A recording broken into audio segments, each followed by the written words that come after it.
ఢిల్లీ కేంద్రంగా పొత్తులపై రసవత్తర రాజకీయం నడుస్తోంది. టీడీపీ, జనసేన, బీజేపీ దోస్తీపై ఇవాళ అధికారికంగా ఒక ప్రకటన వచ్చే అవకాశం కనిపిస్తోంది. బీజేపీ అండ్ జనసేన ఈ రెండు పార్టీలకి కలిపి 8 లోక్సభ సీట్లు, 30 అసెంబ్లీ స్థానాలు ఇస్తారని సమాచారం అందుతోంది. వాస్తవంగా జనసేన అండ్ టీడీపీ ఈ రెండు పార్టీలు పొత్తు ప్రకటన చేసిన క్రమంలో తెలుగుదేశం పార్టీ నుంచి చంద్రబాబు నాయుడు జనసేన పార్టీకి ఇచ్చిన సీట్లు 24 అసెంబ్లీ, 3 పార్లమెంట్, ఆ తర్వాత 3 2గా మారినట్టుగా సమాచారం. సో ఇప్పుడు 30 అసెంబ్లీ స్థానాలు భారతీయ జనతా పార్టీ అండ్ జనసేన ఈ రెండు పార్టీలకి ఇస్తారంటే మరి 6తో భారతీయ జనతా పార్టీ సాటిస్ఫై అవుతుందా, లేకపోతే ఏదైనా పవన్ కళ్యాణ్ త్యాగాలకు సిద్ధమవుతారా అనేది మనం చూడాలి.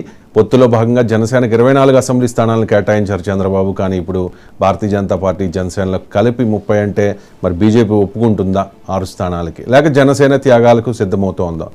ఎందుకు అంటే ఖచ్చితంగా జగన్మోహన్ రెడ్డి మరొకసారి అధికారంలోకి రాకూడదు, ప్రభుత్వ వ్యతిరేక ఓటు చీలకూడదు, వైసీపీని మరొక్కసారి అధికారంలోకి రాకుండా చేయడమే మా మెయిన్ టార్గెట్, మా ఫస్ట్ ప్రియారిటీ అని చెప్పి జనసేన అధినేత పవన్ కళ్యాణ్ పదే చెబుతోన్న తరుణంలో మరి ఢిల్లీ కేంద్రంగా వస్తున్న ఈ నెంబర్స్ చూస్తూ ఉంటే 30 అసెంబ్లీ అలాగే 8 లోక్సభ అంటే 145 స్థానాల్లో తెలుగుదేశం పార్టీ పోటీ చేయబోతోంది. అలాగే మిగిలిన 17 లోక్సభ స్థానాల్లో 8 రెండు పార్టీలకి కల్పిస్తే మిగిలిన 17 లోక్సభ నియోజకవర్గాల్లో తెలుగుదేశం పార్టీ పోటీ చేసే అవకాశం కనిపిస్తోంది. ఇది ఢిల్లీ పంచాయతీ. మరోవైపు కాపు సంక్షేమ సేనను తాత్కాలికంగా రద్దు చేస్తూ ఉన్నట్టు హర్రామ్ జోగయ్య ప్రకటించారు.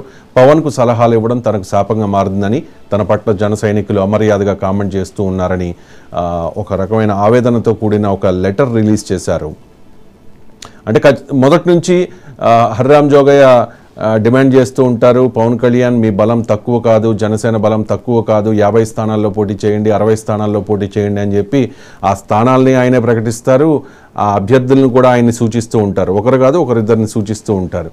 చాలా ప్రయత్నం చేశారు. కానీ ఆ ప్రయత్నాల్ని బహుశా పవన్ కళ్యాణ్ మరి ఎందుకు పక్కన పెట్టారనేది తెలియదు. దీంతో వాళ్ళ అబ్బాయి చేగొండి సూర్యప్రకాష్ వైసీపీలో జాయిన్ అయిపోయారు. వైఎస్ఆర్ కాంగ్రెస్ పార్టీలో సూర్యప్రకాష్ జాయిన్ అయిన వెంటనే చేగొండి హరిరామ జోగయ్య కేంద్రంగా ట్రోల్స్ మొదలయ్యాయి.